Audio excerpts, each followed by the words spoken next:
just pay attention to your own. Your breath rises and falls, your lungs expand and contract. What they're already doing. Just begin to pay attention to that, to your breath. The air as it passes the tip of your nose, any way you choose, but you want to observe passively the movement, the inflow, the outflow of the breath. And as you do that, all of us glide slowly into a meditative state. This is a very old meditation. It is one of the strongest. You don't have to do anything fantastically strange. It's just the breath. Breathing in, breathing out. You don't want to speed up your breath. You don't want to slow it down. You don't in any way want to interfere with it or customize it. Just notice it. It's just like you've noticed an ant crawling over a piece of paper. You just notice it. Just notice your breath. Breathing in and breathing out. And as time passes, the breath, although we are many miles apart, unites all of us. The energies of the breath do. Also, it sends a signal to the powers of the cosmos that we are here tonight in order to bring about profound healing in each and every one of us. Physical, spiritual, mental, all kinds of hurdles and ordeals, whatever it is. Some of you come just for a boost of energy. By observing the breath, breathing in and breathing out, breathing in love, truth, harmony, breathing out, letting go of fear, indifference, corruption, breathing in and breathing out. Breathing in surprise, happiness, tranquility, breathing out, letting go of true boredom, displacement, and ignorance, breathing in and breathing out. And as we continue to breathe, the breath resolves itself into merely the breath. It has no negative, it has no positive. It is the free flow of the universe rising and falling and drawing us in to one grand circle of healing energy. Breathing in and breathing out. And then move your attention to your crown chakra, the energy center at the very top of your head. Allow your crown chakra to open. Invite God's healing power to pour into your physical body from above, coming down and filling first the billions of molecules of the structures of your head, the healing energy then pouring down through your neck, continuing splitting, going down through your right and your left shoulders, and then the upper arms, your elbows, the healing power continuing down at a great pace through your forearms, your wrists, your palms, rushing right down through each of the digits of each of your fingers, right to your fingertips. And as this unworldly power passes through your bones, blood, arteries, veins, nerves, skin, muscles, tissues of all kinds, they are liberated from their past, from disease, imperfection, imbalance, breakage, fear, suspicion there may be something wrong up there. All that negativity that there is any now exits through your feet and is absorbed by Mother Earth, who knows what to do with it. The healing power then continues down through your torso with all the body glands and organs, your heart, lungs, spleen, adrenal glands, kidneys, liver, your stomach, even your appendix, your entire digestive path, skeletal structure, skin, arteries, veins, nerves, every named and unnamed functional part, key ingredient in your central self, your core being, is flooded with God's healing energies to cleanse them and to unite them, to bring the power of speech to each organ, each gland, so that they are all speaking to each other quietly in unison as they were designed to do. Likewise, any disturbance that may have ever taken place in your torso, disease, imbalance, any of that long list, fear, or supposition, guessing, that something is up. Those things also, those negative vibrations exit now through your feet. The healing power then continues uninterrupted down through your buttocks, your thighs, the joints of your knees, your lower legs, your ankles, your heels, the arches of your feet, the balls of your feet, right down to your toes, balancing, cleansing, and energizing the lower structures of yourself, and then immediately the totality of you as you recognize yourself in a long mirror, the physical presence, the person, the eyes from the top of your head to the very bottom of your feet.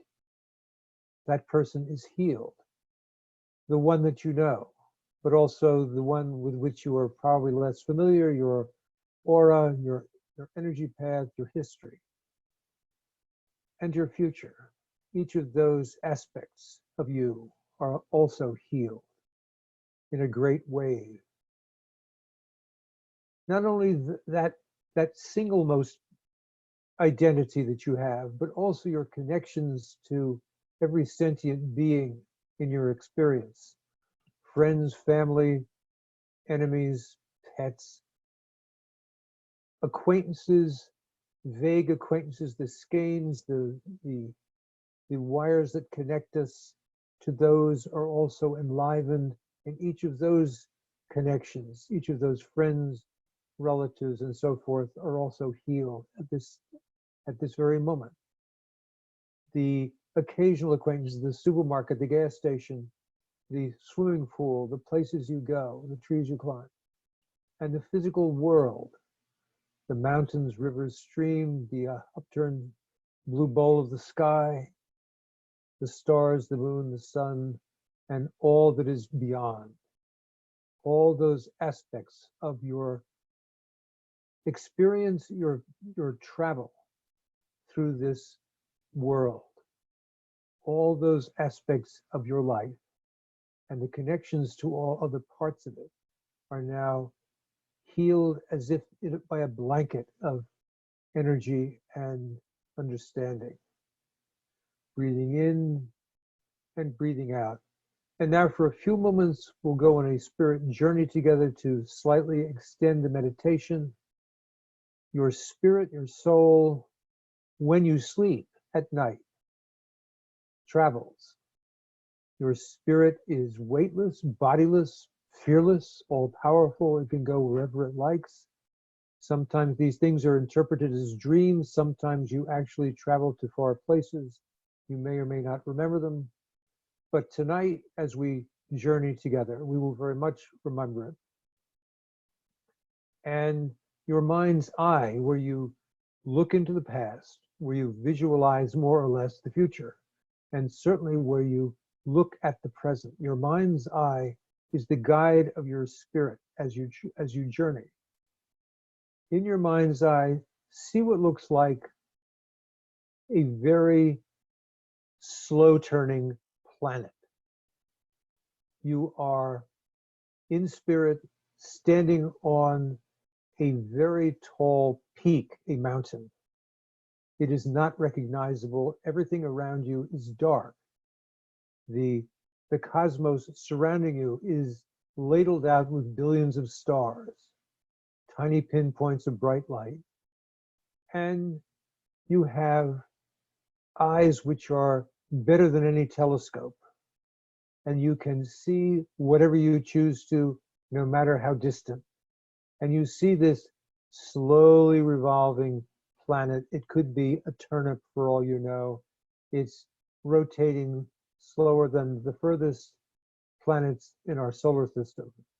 It is, in fact, you believe, a visitor, not one of the usual. And you feel yourself attracted to this slowly revolving orbital surprise, and your spirit being inquisitive and fearless and ready to bring in new experience at every turn, lifts up off the peak of the dark mountain where you were observing the planet, and you begin to drift towards it. The planet, in fact, is magnetic in a soul kind of way. It brings you toward itself. And you feel a kind of rejuvenation in yourself that no matter what you believed the universe to be composed of or what your life was composed of, there are always, as in this case, very big surprises in store. And you feel yourself flying along at a speed which cannot be clocked, but the planet is getting larger and larger, and you are seeing that it is made up of multicolored rings, layers of rings, all kinds of colors, some of which you do not recognize. And as you come closer to the surface, there's a kind of a stopping point or a warning to go no further, because all you need is to be drawn into the orbit of this grand visitor. And you feel a kind of tingling in your spirit, a kind of sensation that you are part of a tremendous moving generator. And you feel that you are part of the generator's field, that you are quietly absorbing output, a feeling of denying yourself nothing, and hearing sounds which are very, very minute, tiny, tingling sounds, feelings coming with them that make you feel lighter and lighter and less worrisome, and a feeling that all those times that you stressed yourself was time wasted. And now in the environment, the electrical envelope of this slowly revolving planet, everything is on the move. Everything is virtually changing. And you feel as if it isn't head over heels. It isn't up from down. It isn't the world turned upside down. It's just you are coming out of this experience in a completely different format. You will not recognize yourself. You feel the tingle increase. You hear the tiny sounds like crystals of ice dropping to the surface of frozen snow. You feel that this is a beneficial opportunity, a wonderful change. Right now, you are suspended between the real and the unreal. You have nothing to think about, ponder about. There are no lists of things to do.